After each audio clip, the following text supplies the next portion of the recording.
and you know, when you and I get together, Mr. President, we always have to chat. Russiagate and what happened to you was, you know, the biggest criminal enterprise when you were running for president, then when you became president. And I don't want to stew over the past, but I do think our viewers are really interested in John Durham, and they want to know what you think about John Durham. I mean, you and I talk about it as a former federal prosecutor, national security guy. You know, I think I know where John Durham's going. Where do you think? How do you think he's done, and where do you think he's going? So I wish it were faster, because I think it could have been much faster. It would have been nice to have been done before the election, because they cheated viciously and crazily. What they did was so criminal. It would have been good if the voters would have known that. Honestly, I don't think that was the big defining moment. But he did come up with some really interesting stuff with the lawyers and Sussman and all of these people, number one.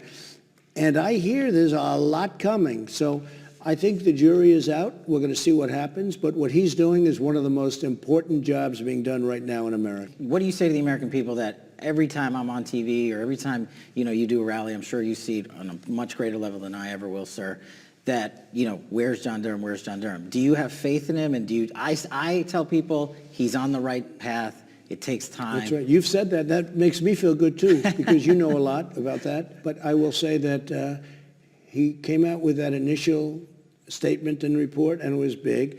And that felt like a foundation for very big things to come. So hopefully, I mean, who knows? We're gonna see. I wish it were faster. We're going to see what happens. But it was a criminal, I call it the crime of the century. Yeah. It is really the crime of the century. And it changed everything, including the election. It changed everything. It was so disgusting what took place. And all of the things they said about me in Russia, it was them in Russia. It was them in Russia. They worked with Russia, and they would lie. They'd go up and say, I watched this Adam Schiff. I call him respectfully watermelon head, because his head is shaped just like a watermelon. And I'd watch him go up to the microphone and act as though so hurt. He's so hurt, talking about Trump and Russia, when he knew it was a rigged deal, when he knew it was a fake. He knew it was fake. He was one of the people that made it up, along with Hillary Clinton and others. Maybe they're looking at him. And they'd go out there and they'd act as though they're so hurt by what took place. These are bad people. So I hope John Durham comes up, for the good of the country, comes up with everything that you know took place and that everybody know took place, because it has been exposed.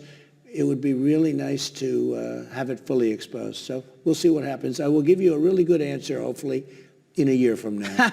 I'll take your word for it, Mr. President. So look, I know your time is precious. Thank you for joining us on Cash's Corner. Thank you for inviting us into Mar-a-Lago and meeting the team, meeting my parents. Made my day, made my year, and you know I'm going to come back and see you soon, sir. Your parents did a great job with you.